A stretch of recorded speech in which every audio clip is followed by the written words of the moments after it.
It's one small step for man, one giant leap for mankind. Columbia, this is...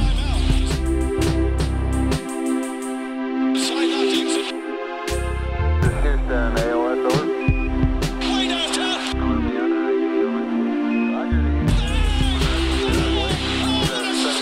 Welcome, everybody, to the TKW Podcast. I'm Anthony Corbo. You can find me at Corbo Anthony on Twitter. I'm joined, as I am every week, by Kyle Maggio at Kyle Maggio on Twitter. What's going on, my friend? A wild game. I'm staying pretty mellow right now, if you know what I mean, but... Well, we'll get to it. We have to introduce Bryan first. Bryan Gibberman, what's going on, my friend? Also with us every week. I apologize for my voice being even worse than it normally is. I have a nose cold.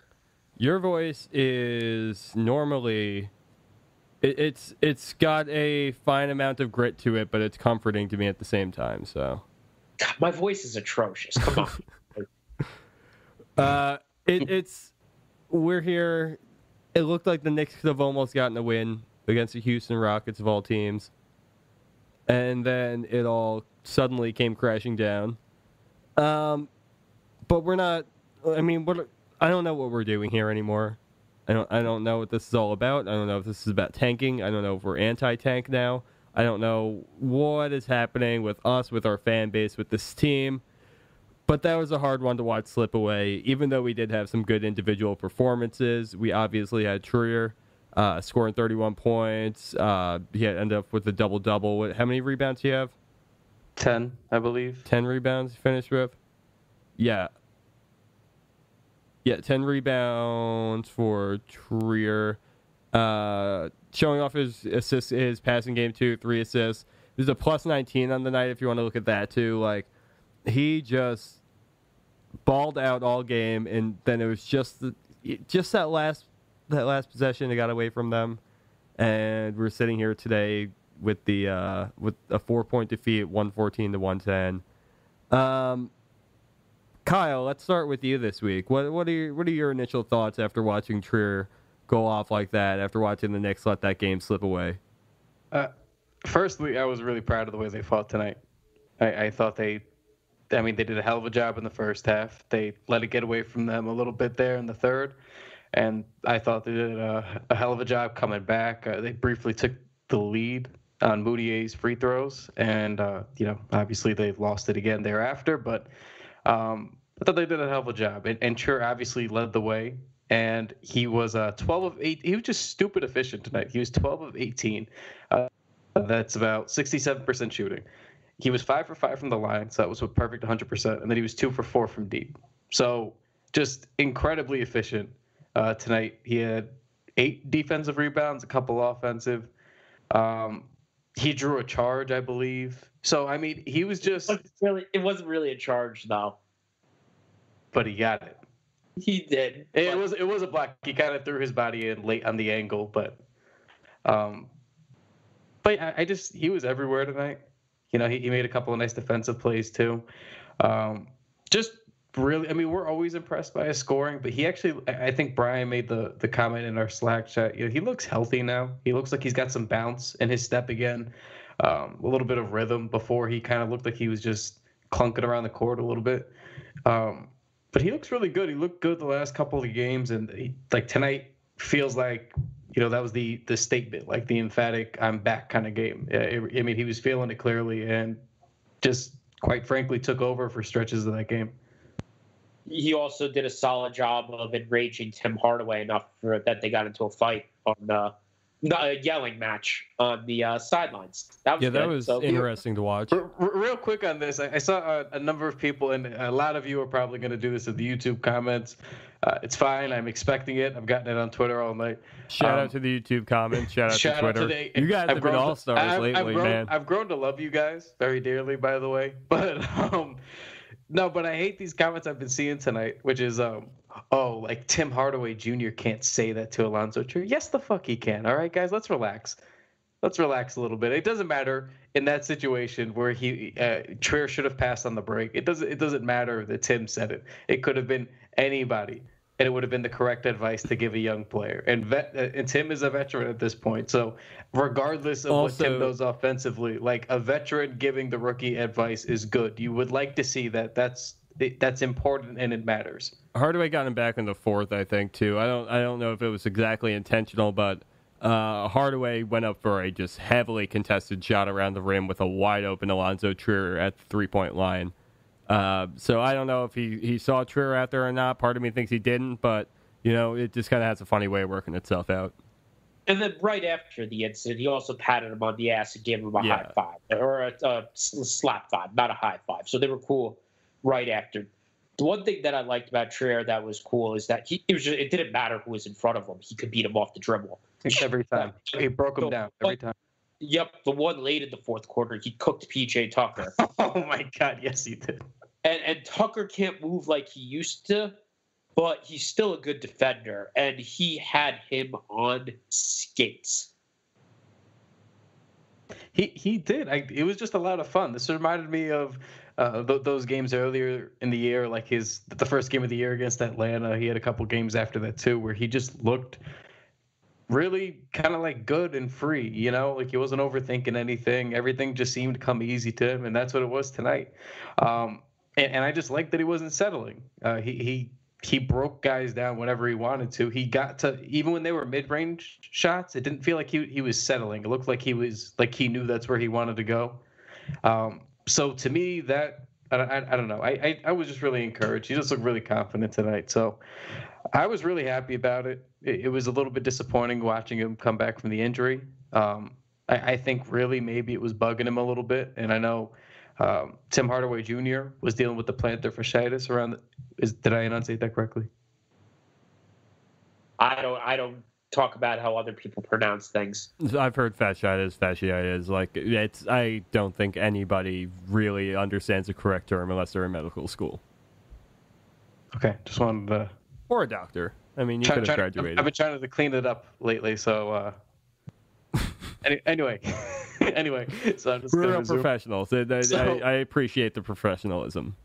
So, Timmy was dealing with that too, and those are annoying. If you've ever had like ankle and foot injuries that linger, those are annoying, and they can affect you. So, they both look pretty good tonight. Their own little incident be damned. I just thought, I don't know, just really encouraged. It was a good game for a lot of reasons tonight, with a lot of the young guys. So, I'm pretty happy about what we saw.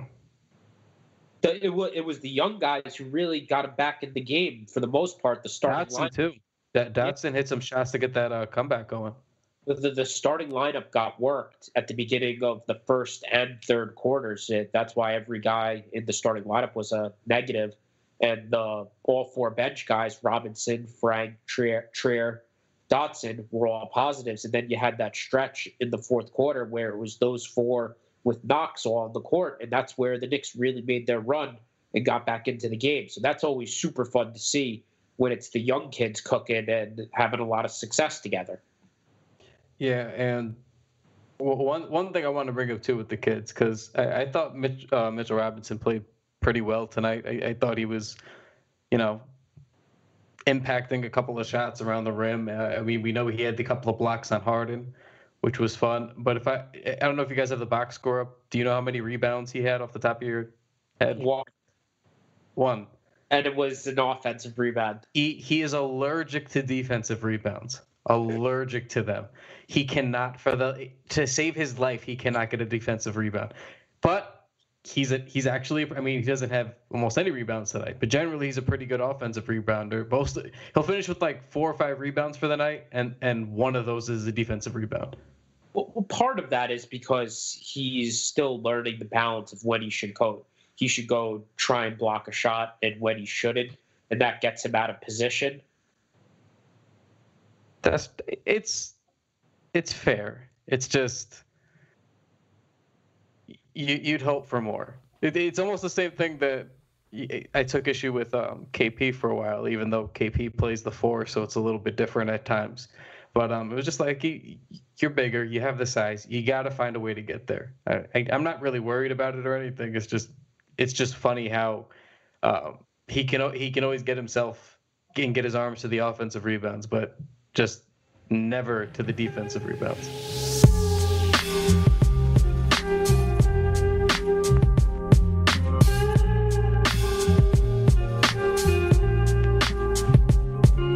Speaking of centers out there, Enes Kanter didn't register a minute in tonight's game. Something that I know for certain a certain Bryan Gibberman has been calling for several months now. Kanter went from being the starting center in New York all of last season and, at the beginning of this year to now getting DNPs. Obviously, he's been a little bit more public lately with his desire to play, and that obviously is transcribed into asking politely for a trade. But I feel like Enes Kanter is not going to be very quiet about this. There's going to be something that's going to come out that might possibly come out in the post-game interviews that are happening shortly. And if we hear anything about that while we're recording, we'll do it live. But Bryan, you were not I guess we were all not very surprised, but you didn't think this would be that big of a deal. Why is that? No, because it was just a matchup-based thing. If before the game when he was talking about the starting lineup, you just predicted that Conley was going to start at center. They were going to go small. Kanter is unplayable against a team with James Harden, where they just run pick and roll after pick and roll after pick and roll. Is that they're either going to switch and it's going to just create matchups. He can't play against a team like this, and that's something I do give Fizdale credit for, being smart enough to acknowledge that and just keep him and not play him when he shouldn't play. The part of the reason the Knicks were able to keep this game close was in large part because Enes Kanter wasn't on the court. So I don't disagree with you at all. I agree. I don't know if this is Fizdale making a rational lineup-based decision, which my trust in that being the case is getting somewhat weaker by the day. But or if it was just kind of more of a management intervening thing, saying, we're trying to send a message to this player. I could see it going both ways, honestly. But I thought it was surprising that he didn't even get in there. And I thought it was surprising that he didn't get in there even against bench units, and especially considering Luke Cornett's not playing. Robinson fouled out. He didn't play, an entirely heavy, minutes load tonight either. I don't know. Maybe it's. I think maybe it's something that's not a big deal, but I feel like it's something that Enes Kanter is going to turn into a big deal, if that makes sense. I don't think that it can be more of a big deal at this point. We talk about it on Twitter every day. It seems like Kanter talks about it constantly, and I said this on the last podcast. It's not that I disagree with Kanter either. In his situation, I actually empathize. I understand. You want to play. You want to play meaningful minutes, not just play too. So I understand where he's coming from. And again, he's due for a payday, so he's going to want to be playing and not benched because his value decreases. So I get his side. I just don't know that there's more from either party. The Knicks have been pretty mum about things, and then they usually all say the company lines, about the Kanter situation, and it just doesn't seem like this can escalate more. There's not. Outside of a report about them, screaming and yelling, they just had a meeting. I think it was last week where they kind of talked about all this. So I think they're going to try to find him someplace to go or just buy him out, let him find his own place, basically. I just don't think that this can further escalate anymore. He's been really adamant not putting in the trade demand and just kind of making the not so subtle hints to the media about what he would like to happen and everything like that. But I wonder if getting a DNP like this is the thing that gives him, makes him put that demand in. That's basically, I think, where my mind is going with this. Not that I know anything, but, He'll start. When they play the Nets, I'd be stunned if he didn't start the next game. Well, real quick on this note, Mike Vorkunov of The Athletic just tweeted a video of Kanter speaking, and I'm just going to read a couple of the quotes he tweeted. I haven't watched the full video yet, but In the tweet, it says, Enes Kanter says he was told this morning by the Knicks that he would start tonight versus the Rockets, and he got a DNP instead. And then the quote is, what they're doing to me is pretty messed up. I deserve better. End quote. And then he says, Kanter pretty much asked to be traded. And then another quote is, you either play me or let me play. That's the end of the quote. You tell me you didn't see this coming. So it's like... But that's like... He's not good enough to make demands like this. Peace. Goodbye. Yeah, but come on. that's my You thing had too, to see is this I don't- coming. You had to see this coming. This was easy to read. I think, yeah. I mean, like, I figured there was going to be comments. I didn't think it was going to... To me, that's not, like, escalating. Like, he's already made these kinds of comments. Yeah, but he hasn't, brought, like, shit to the table like that. And Like, as he far hasn't as, accused them of flat out lying to him at this point. He hasn't well, as said... far as, like, requesting a trade, yeah, like, he really isn't a guy who should be requesting a trade, but... I agree with you on that. But I also Absolutely. don't think that he's even referencing, a trade there. He's just saying, you got to let me play. Like, that could also just be the buyout. Like, that's also a very easy thing that they could do. So, I don't really disagree with what he's saying. The optics of it are going to seem bad. People are going to be very angry at him because that's what we always do when a player is lashing out against the system of the team. I understand it. I'm not disagreeing with it. But I just hope that they find a solution quickly. Like, if they aren't going to play him, even with Luke Cornett out, they should just buy him out. Like, if that to me, that's the message they're sending there. Just buy him out. Let him go sign somewhere else and call it a day. Like, as a franchise, he's already an expiring player. You already know they're not going to re-sign him. Like, just cut your losses. If they really did tell him he was going to start and then they did it, It's fucked I up. do have that's bad communication on Fizdale's part. Like, if that's actually what happened. So I'm curious to see what Fizdale says in response now. Well, Yeah, why don't we you talk should- a little bit about Fizdale, because Fizdale was ejected in the fourth quarter of this game, and that, I mean, we've seen him pretty fired up this season. I don't know if we've seen him more fired up than he was in that moment. There was an audible "fuck that" caught on the mics. He was like had to be restrained by Keith Smart. Like, I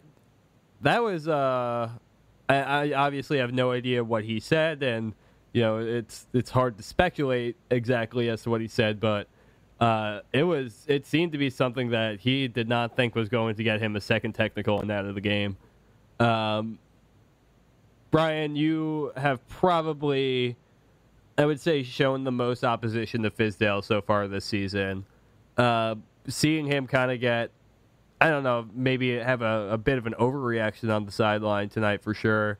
What does that do, for your opinion of him? Do you think that has any impact on things? Or are you just more concerned about just how he's deploying the roster right now? I would have removed him from the court myself when he went no PG with 6 minutes and 10 seconds left in the fourth quarter of a 5-point game. And then I would have removed him again when he put Mudiay in, even though Mudiay had 6 turnovers and was in the last 4 games on minus 44. And Frank was plus 24 and Frank had played better than him tonight.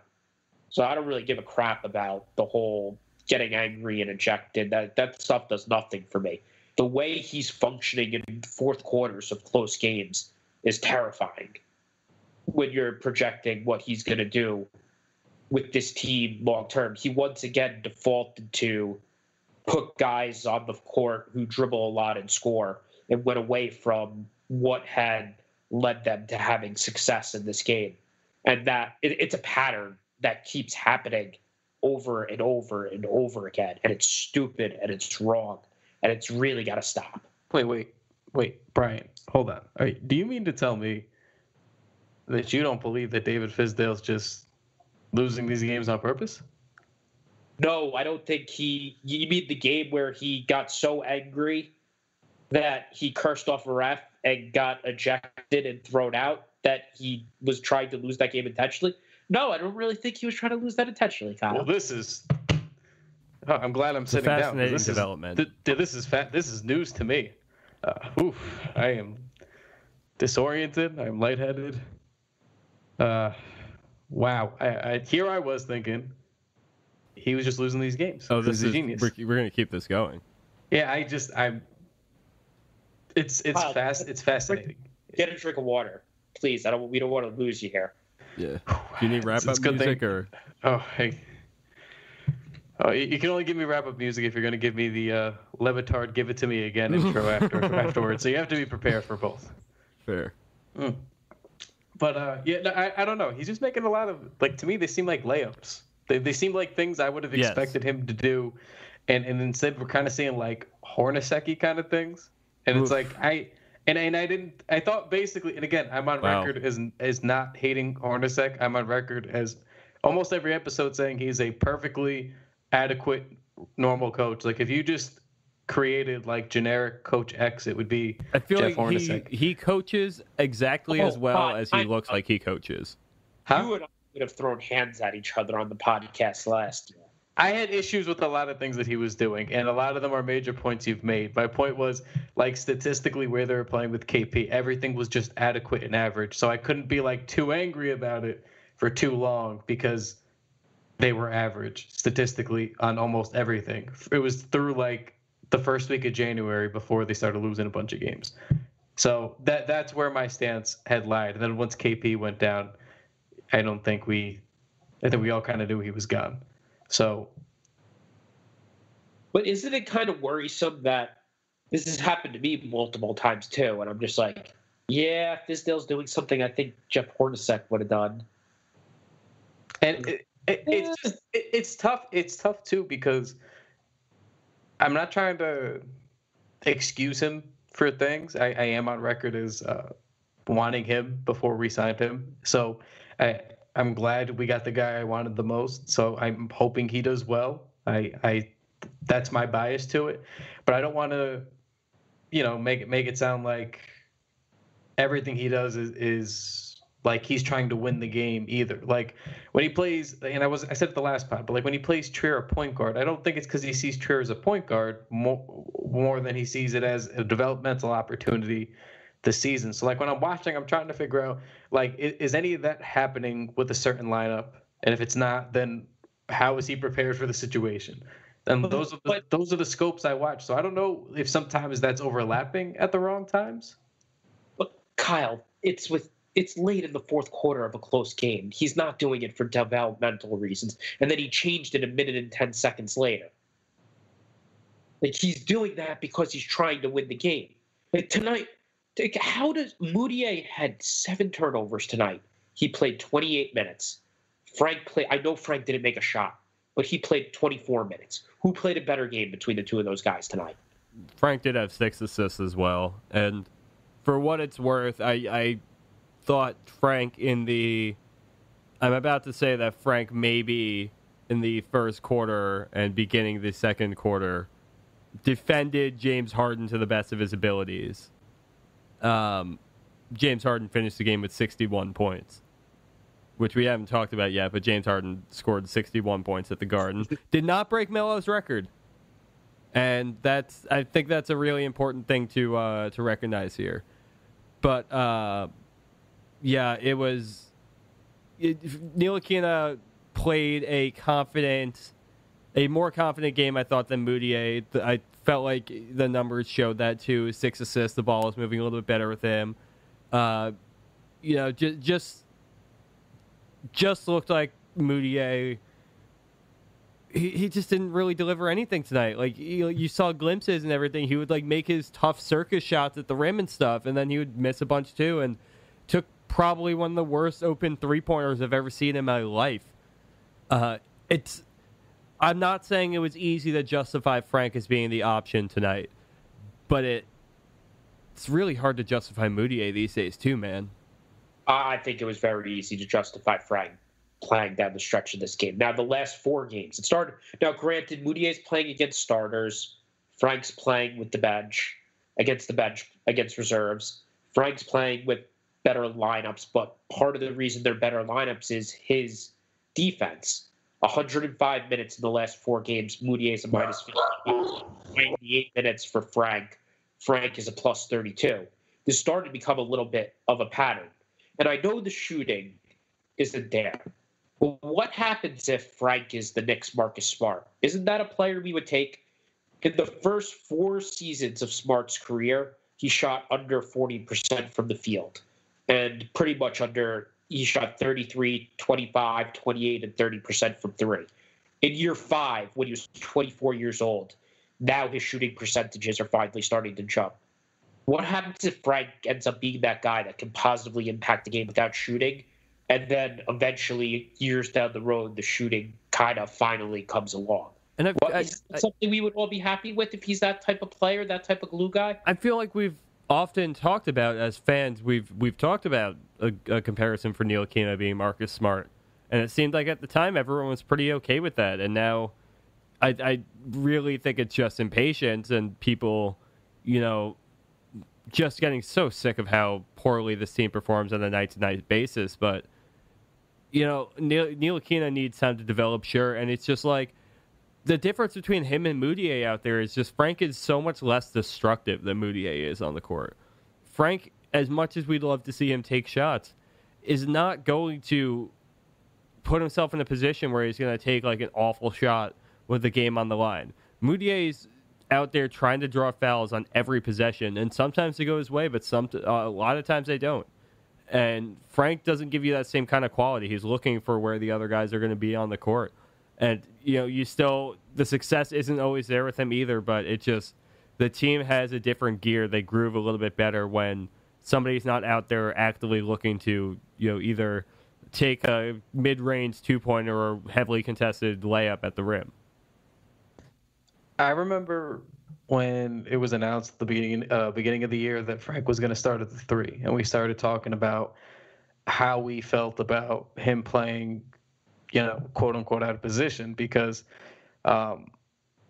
everybody expected him to be a point guard, and he was drafted to play point guard, and we hadn't seen enough of that.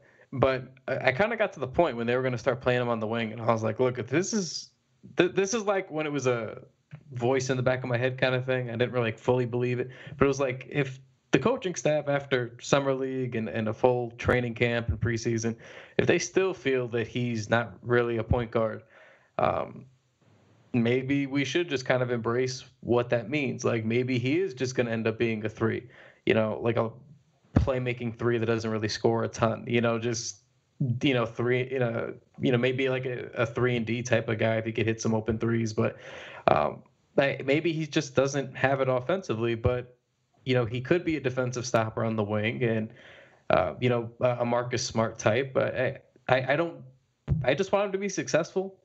I don't care what that looks like. I just want him to be a successful player. If it's at the 1, the 2, the 3, I don't really care. I hope it's at point guard. I think that's everybody's hope because it's so enticing to have a guard that would be as, he's 6'7". He's got crazy wingspan, and if he could just develop offense, we have shades of like a mini Giannis kind of thing, and it's enticing to think about, and it just might not happen, and I think we got to be okay with that too.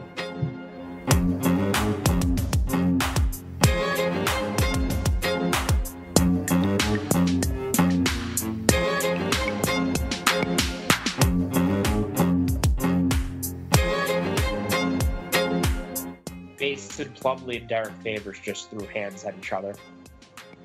Really? What happened? Yeah, just not a great fight, but just a little pushing and shoving. By the way, all right. Speaking of fighting, who did Westbrook do? We've had like NBA players trying to chase each other a bunch recently. Did you see Westbrook? Who did Westbrook try to go after? I didn't see Westbrook's one. I saw Booker's last night. Booker's was hilarious. Yeah, the Booker Zhang one. Yeah, that was fantastic. Zhang's comments afterwards. I just wanted to meet him for a jersey exchange. That's so funny. It was Marcus Smart. Did you see when Marcus Smart tried to fight the entire Hawks team? This surprisingly flew under my radar somehow. So you know how people like do the hold me back, but fake it and don't really mean it? Like Keith Smart on David Fizdale tonight. Yeah, Marcus Smart had to literally get tackled by like a coach and 3 teammates. He tried to bull rush through 8 people to I don't know, some scrub on the Hawks. It might have not been a scrub. It could have been a good player for all I know. But that was All right, I'm sorry. I just got all distracted by fighting. No, wait. Can we talk a little bit more about this subject? Because the real loser in all of these circumstances was the security guard trying to hold Devin Booker back as he ran into the tunnel. Do you see that poor guy get dragged? Like not like he stayed on his feet, but just looked like Devin Booker was a dog who was on a leash and controlling an owner who didn't have the strength to keep up with him. It was hilarious. That would have ended so poorly for Booker. I know. Like, what is going on out there? Devin Booker is challenging Georgie Zhang. Like, man, that it just there are different kinds of basketball players who are effective at different positions, largely because of the height that they are and the weight that they play at. And these two players are entirely different. I will say that sometimes, two things, and then one thing I want, and then I want to get back to the Knicks because there's another quote.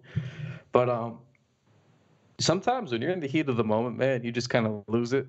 I remember one time we were in a championship game in the rec league I play at, and I like to rebound as a guard, and I went in for a rebound, and this gigantic center on the other team like elbowed me intentionally when I flew up to get the rebound. So I said, okay, whatever. I brushed it off. It happens when you go, I'm a smaller guy. I have no business being in the paint. I understand. Next possession, I come back down. I try to do the same thing. Like it was a defensive or an offensive rebound opportunity for me. Went in to get it. Same thing. I caught another elbow. Third time I came down, he gave me one before I even jumped, and then I lost it. So I threw an elbow at him and hit him in the ribs. So, of course, I got in trouble because you don't see the first one, you see the second one. But that guy clearly would have killed me. Like, and sometimes you just snap. Like, you just do. I don't know how to describe it. But, I mean, he was ripped. He would have snapped me in half. But I hope you're about to read the quote or the answer of Fizdale that I just saw. I just saw it. So when back to the Knicks. When asked about why he took Frank out and left Mudiay in, he was at Chris Eisman. Is that how you enunciate it? I've only read it. I haven't said it out loud. We need to just keep going for it. We do not have time to live pronunciation check on the air. I thought we would cut all these parts out that I would say it. I thought. Oh no! No? Okay, Lord, no. Okay. So would you like us to give him a D? He definitely doesn't follow my dumbass. With someone that you want to give him a DM and ask how he pronounces it, and we'll wait for the answer and then continue. Yeah, we got time. I think we have time for that. So anyway, he said Fizdale was asked about it. Said he thought they needed more scoring, so he went with Mudiay. I mean, that's not a good sign. That's very bad. That's a lazy answer. That is a. Now, playing devil's advocate, because I don't completely disagree with you guys. In a game where Harden has 61 points, maybe he has a point. You're not going to stop Harden anyway. He does not have a point. It's a moot point if it even is a point, because like you get scoring from other players more when you have Ntilikina on the court. That is, if you're just going to look at plus minus like that, that is exactly what that means. That Frank Ntilikina on the court has been able to contribute more to scoring than Emmanuel Mudiay has. He had 6 assists tonight. Like, he was responsible for points. Like, he was passing the ball well. There are ways to generate offense in other players' hands rather than just have Emmanuel Mudiay try to play flip cup at the rim. He had the driving kick to Dotson for that corner 3. He had the nice pass to Trier on the back door. He had the pass that set up the dunk for Mitchell Robinson in transition. Those were the 3 assists that came to the top of my head. The offense definitely ran smoother with Frank in the game rather than Mudiay today.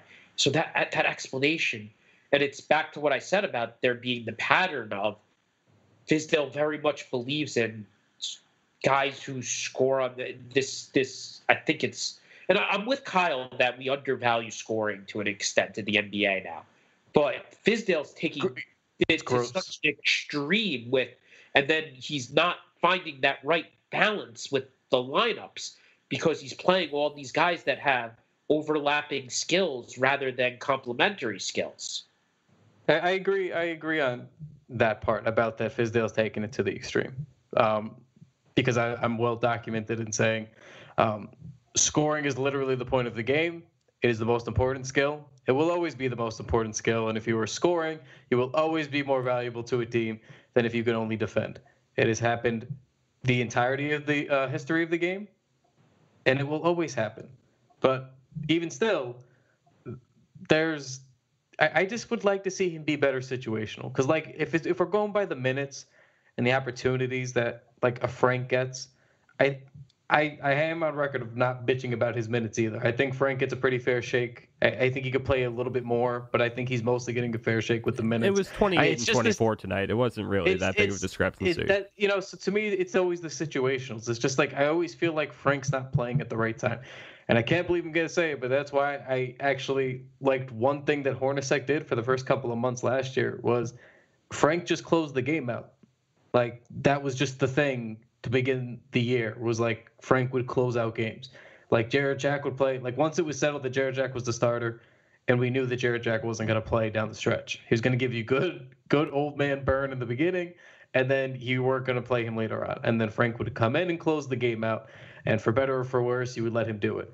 And I just feel like that was effective. I thought Frank was getting good burn at first. Hornacek went away from that eventually, pretty much middle of December onward, and then it got weird. But I thought he did that well, and I think that's just Fizdale kind of started getting there by saying that Frank's going to be the backup point guard now. That's like an official thing. But I would like to see if your backup point guard is getting you.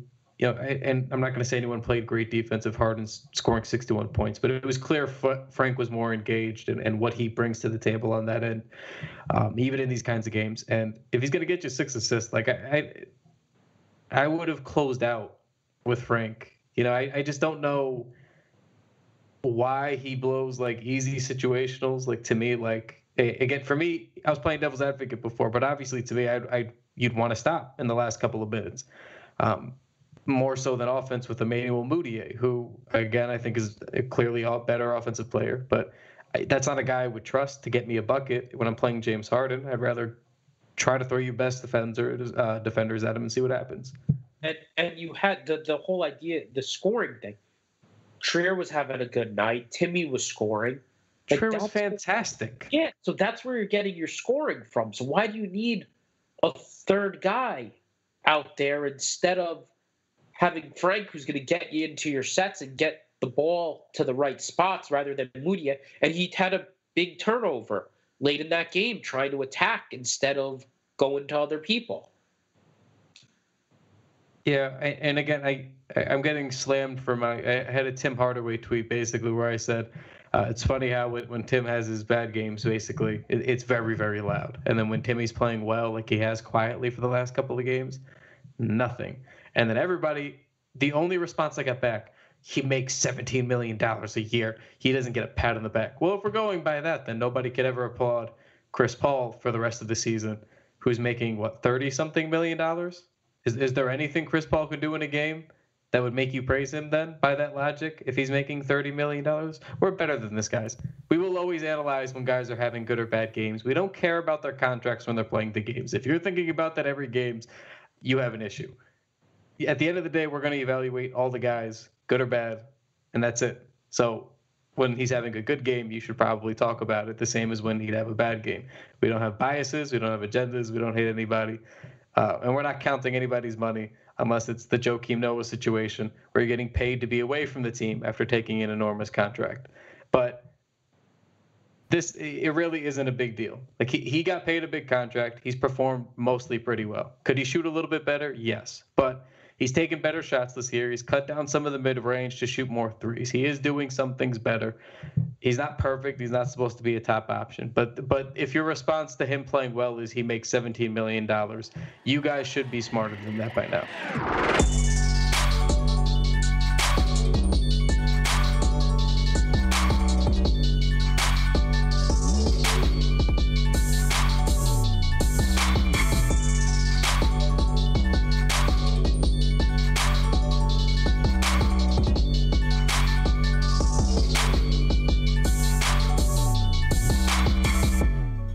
what else do we have to discuss from tonight's game? The final play. Yeah, we should probably get there. So let's start with that inbounds. What? If you want to know why Keith Smart isn't the head coach in the NBA, he drew up. I'm going to assume he was the one who drew up the play since he took over. He drew up a dribble handoff to get the ball in the hands of the guy who had 7 turnovers on the night.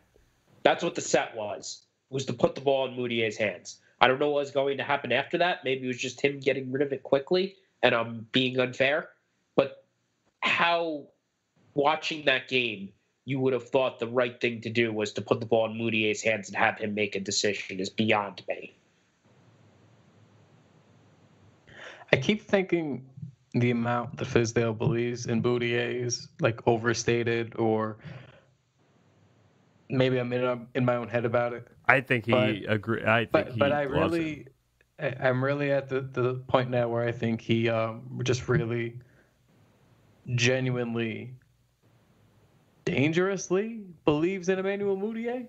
And I say this as a guy who's been rooting for the Mudiay thing to continue because I enjoyed watching him in December and before then when he was playing well.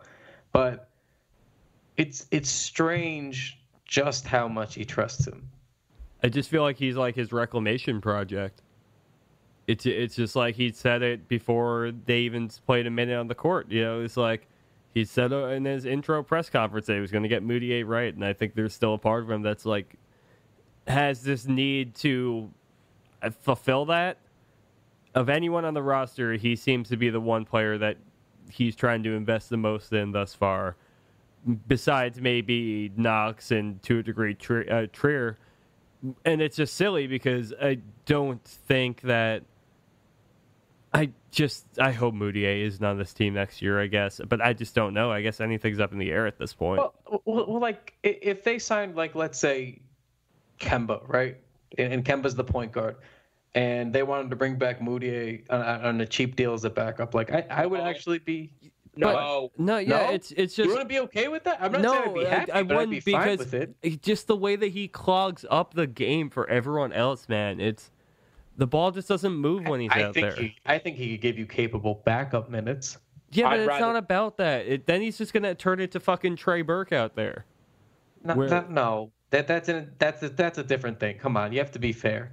I'm trying to be. Burke style is the actual real, like, pounded into the ground guard on this team. Mudiay, at least he'll whip it around a little bit. Like, hey, we got to be. Yeah, but he's not. More fair. He passes it out of trouble. Like, he's not really even looking for who's open. I think Mudiay's passing has regressed this year. He has looked to score a little bit more this year, but I don't know that his vision has gone away or anything like that. I just think he's been more aggressive trying to score. I think his optimal role in the NBA is that of a bad starter. I don't think he can play a good role as a backup point guard. His play has dropped. It's been bad and negatively impactful for a good chunk of time now.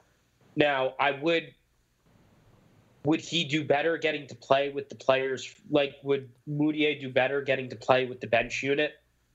That's a fair point to make, and maybe we see that at some point, but I just don't see it with him. I complimented him when I thought he was playing well. I did. When he had the good games, even though I didn't think he was good, I gave him the credit. He was better in the last game than I think we gave him credit for altogether on this podcast. The beginning of the last game, he played better than we initially had thought. Yes, the Thunder game, when I rewatched the first half, there was someone who called me out on Twitter, and I forget who it was, but that person was correct. I was a little bit unfair to him about the last game. This game, I don't think I'm being unfair to him. I was watching that other game on my phone, and while working, and when I went back and watched it, I was like, "Oh, okay, Mudiay, he wasn't dribbling as much as I thought," and I have no problem admitting when I'm wrong, and I was wrong in that instance. Tonight, if I go back and watch it, I don't think I would be wrong about my initial thoughts. He was more. I mean, my big problem was the turnovers. Like the turnovers. I mean, anytime you get like 7, it's bad, but it's worse when you're a bad player because you can't mask it with things. Like Harden has high turnovers a lot of games, right? But he's giving you a ton of assists. He's giving you a ton of points. You live with the turnovers. Westbrook's another guy like this. You of course live with that. There's other players who are a little bit lesser than that, but you get the point. Like if they're doing enough to produce, you can live with a couple of turnovers. But Mudiay isn't that guy. I think I'm just going to pull up the box score again to be accurate here. But, he had 7 turnovers tonight. He had 14 points on 4 of 9 shooting, 1 of 3 from deep, the 4 rebounds, 2 assists. Like, if you look at the box score, it's not abysmal, but that's not enough to mask 7 assists. And I think the Rockets had 31 points off of turnovers. How many of those can you directly tie to Mudiay? It's not good. It's not good. He's not good enough to play that poorly. That's my biggest issue. Can we talk about that almost ending play that happened where the Rockets attempted to inbound it and then could not inbound it for whatever reason? I've actually been watching it on loop here, sort of mesmerized.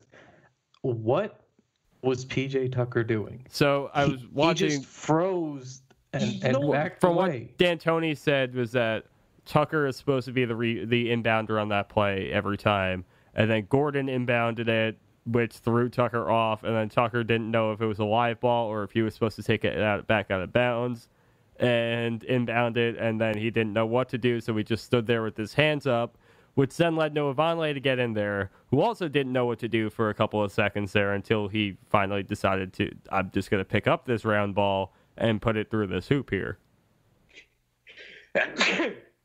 God bless you. That's a good addition to the podcast there, let me tell you. What's that? What's better, my sneezing or Kyle's dogs? I just wish both of them were better timed. Fair. Miss the dogs, though. Miss the dogs. No one does. That's a lie. It's okay. We can admit it. But do we have anything else to address from this game? Do we have any other theories on why James Ennis does not know what to do with the basketball when it comes near him? I guess I'm taking that as a resounding no. Let's look at what the Knicks have coming up ahead of them. Good. Did you ask us about if James Ennis knew what to do with the ball when it came to him? Yes. Anthony, you realized you brought up James Ennis and you knew to move it along very quickly. I'm proud of you. Yes. I was bewildered by James Ennis being brought up. Despite him playing in this game tonight against the team that we're discussing, I was bewildered by James Ennis coming up in conversation. Well, out of all the people on the Rockets you could have brought up, you went with James Ennis. The third. James Ennis the third. The third, yes. Oh, sorry. That to insult the first and second there. So James Harden, though, did have 61 points. I think we'll end on that note and look ahead to the Brooklyn Nets game, where the Knicks will be. Are they playing at the Barclays Center? They're going to take a little. Yeah, they're playing at the Barclays Center in Brooklyn. Sunday they're going to be playing against the Heat at home, and then they go down to play Charlotte on Monday. Yeah, it's a little. It's not quite the Thunder and the Rockets, at least. I don't really. I mean, maybe Kemba will score 60 points again, but he's been a little bit slower in the last couple of weeks. There's definitely room for some players on the team to get into a little bit more of a groove, right? I want to see Trier go on a little run here. I mean, he's had 2 good games. The season is. Is it 3 in a row? 3 in a row. Yeah. Yeah, it's been 3 in a row. This is the time of the year when, despite things being interesting to talk about, like the young guys developing, or like Kevin Knox, your lottery pick playing well, people just lose interest because losing wears on most people, and especially the casual fans, and really leaves you with the only true diehards watching at the end of the year for the smallest, teensiest developments of anything we can get. And seeing a little run by one of these young guys to close out, another losing season would be nice. Like seeing Trier just kind of go on a little run to end January and bring us into February before cooling off, that would be nice. I would enjoy that. I would enjoy a nice little 20-point game streak. Something like that would make me feel better and help me get through this. This is the second straight season the Knicks have had a guard go for 31, a rookie guard go for 31 and 10. Yeah, and I believe he's the first Knicks rookie with more than 30 points and 10 boards since Patrick Ewing. And Dotson did it last year. Dotson went for 31 and 10 last year against the Heat. And are we sure of the intent? Yeah, I'll go look it up. I know the exact game. It was the one at the end of the season. All right, yeah, because then if not, we got to fact check old Tommy Beer. But give me 1 second. I'm looking it up right now. Because I remember the Dotson 30-point game. I just didn't recall the rebounds with it. Yeah, it was 30. I got the box score open right now. It was 30 and 11, not 31 and 10. I screwed that up. My apologies. Yeah, this is for my mistake. I mean, we're still talking about a glamour stat here, but I was close. So the 2 straight years they had a rookie guard go for 30 and 10. That's pretty cool. Yeah, I'll take it. I mean, Dotson got had some run tonight too. He had some decent offense in the third quarter. But do we have anything that we're kind of matchups we're looking towards in the next couple of games? I don't even know who is playing on the Brooklyn Nets these days. There's Spencer Dinwiddie and Jared Allen, who might be all-stars if you talk to some New Yorkers. Just win a fucking game, man. I just want the team win. Like, it was so, like, that first half when they were going through that stretch when they were playing well, I was like, oh, this is fun. And I was cheering. I was like, wow, it's enjoyable to watch the Knicks play well. It's surprised. We've all said it on this podcast, but as far as I was concerned, I was done rooting for losses and tanking last year once KP was the number one option. I thought that was going to be the start of something. And it was, to be honest with you. I think that I don't know if they would have made the playoffs last year, but I mean, they were definitely in contention for it. So,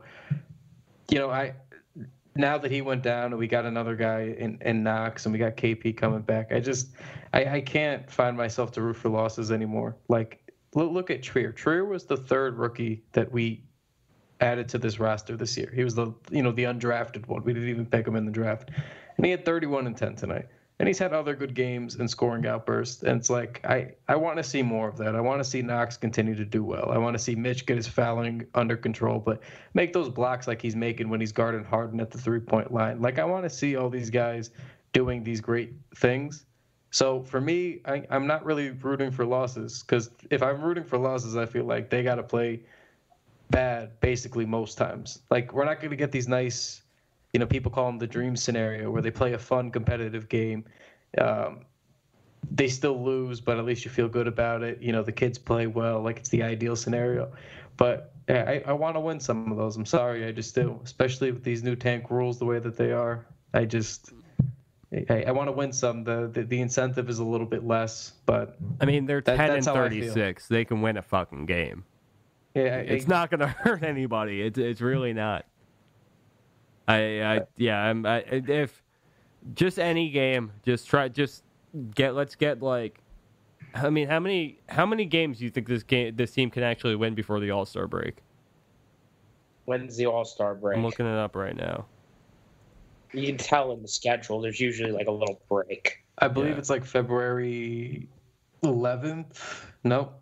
I just typed in the All-Star break into Google, expecting that to just magically give me the results without specifying what league. I was about to February 15th to the 17th. There's no other sports that exist.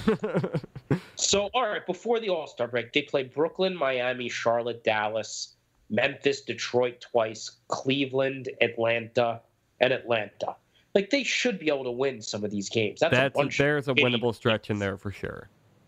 And that's not all in order. I was just reading off the shitty teams that they were playing. There's also Boston and Toronto and Philly, but their schedule is quite easy until the All-Star break. Yeah, this is finally a chance that they can kind of recoup some of this, like, just wear that they've encountered over the last, month, pretty much. I mean, you had the whole West Coast trip, and then you had a pretty tough stretch even after that once they got back home, and then that included the London game in there too, which is going to take a little bit out of you. So this is a chance for the Knicks to kind of play some talented competition, but also some lower level competition in there too. Maybe rattle off 4 wins in that time, between 3 and 4 wins maybe in that time if they're lucky, and then come out of the break a little bit more refreshed, and hopefully we have a little bit more of a direction on who's really going to be eating up the rest of these minutes over the rest of the year.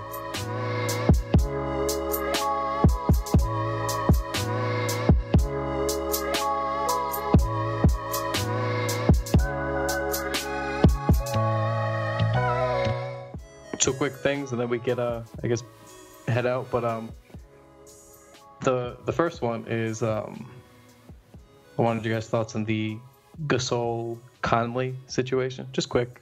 That era is dead. They're going to trade him. Yeah, I mean, I have a feeling Conley might be the one who sticks around for a little bit longer. I feel like they're not going to be able to move both of them this year, just because that's a lot of money to send out. Maybe Conley is moved around the draft or something like that, and they can kind of. I don't know what they would have to move. I don't really know what their situation's looking like or who they'd be looking to take on, but Gasol's got to go. And what is his contract like for next season? Is it $28 million, or is that way too high?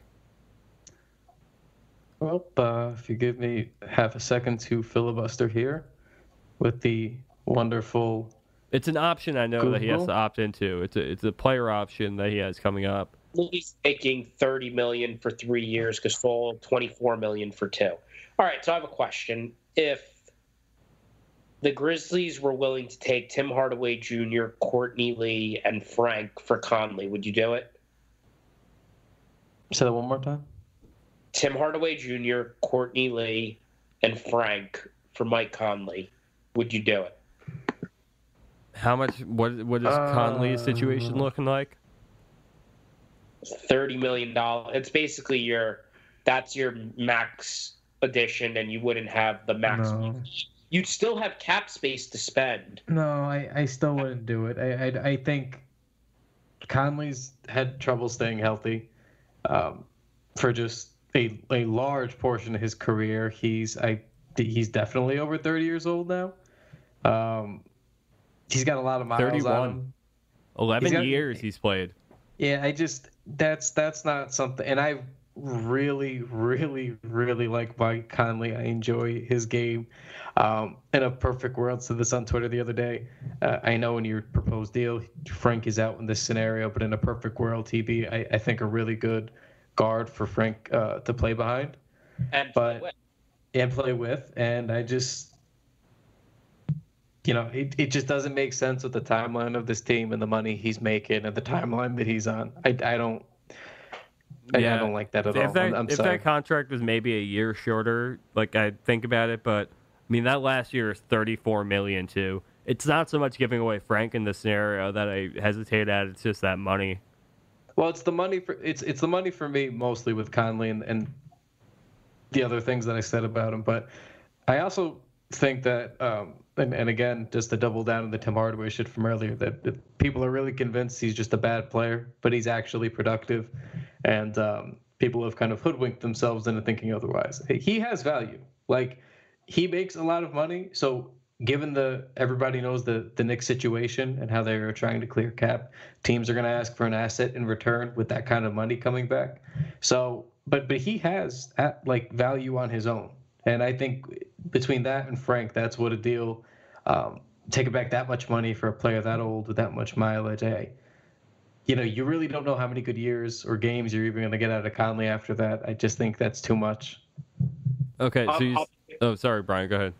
I agree with you guys, by the way. I was just throwing it out there as something to discuss. Did you guys see the Shams report earlier today that basically there's only 5 teams in the league that are looking to sell off pieces, and the Knicks are one of them, and the rest of the league isn't really looking to trade away things in an attempt to lose? That's something that could come into the Knicks' favor if they can smartly create some leverage for themselves here.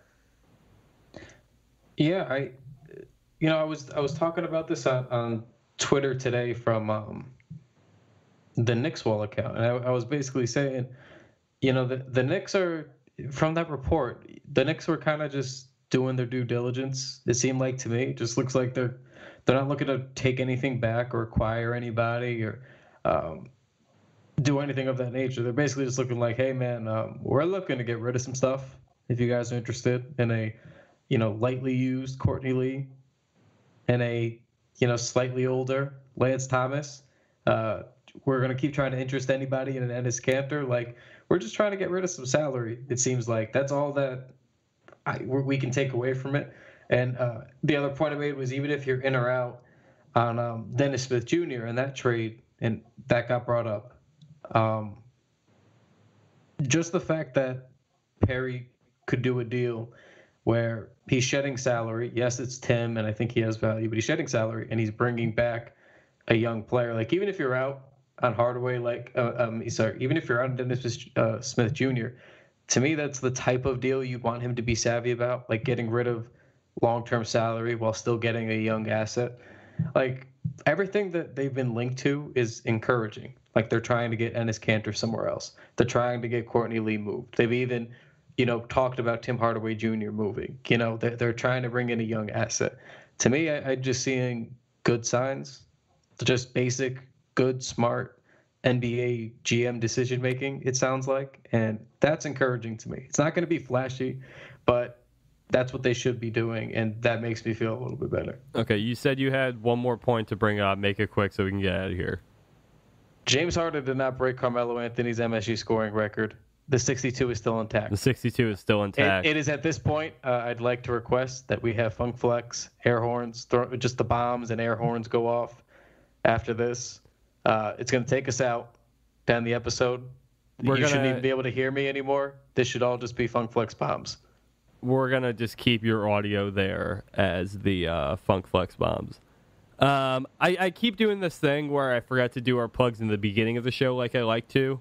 So instead, I have to do them now, and because I only remember to now because this is... Hey, we've been good about that recently. This is the first time we haven't done that in a while. Don't be that hard on yourself. So,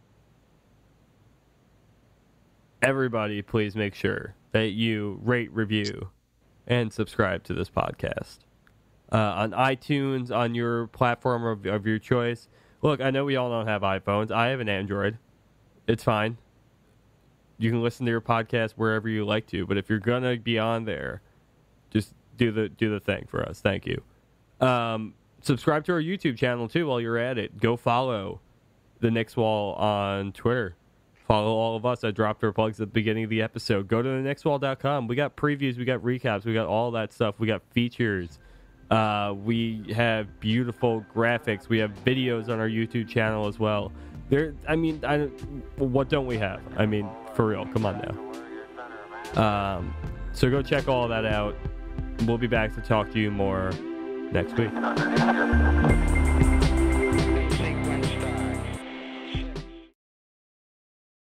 All right, I'm going to go so I can edit this thing. But you feel better, Gibberman, Bryan, or Kyle. Just whatever. Do your thing. I don't care. Just talk to you guys. You have had a tremendously low amount of energy for me, and I despise it. I have a low amount of energy, or I have a low amount of energy for you. For me, yeah, you gotta pick it up. I am so sick of your shit.